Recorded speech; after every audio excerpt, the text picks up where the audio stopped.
Sebuah video viral dibagikan oleh akun TikTok @raineldu dan ditonton hingga 2,1 juta kali.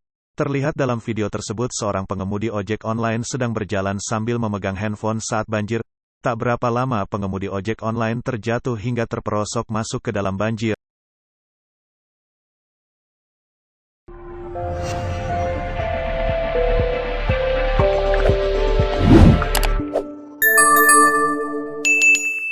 Dapatkan berita update dengan mengklik subscribe, lonceng dan berikan komentar.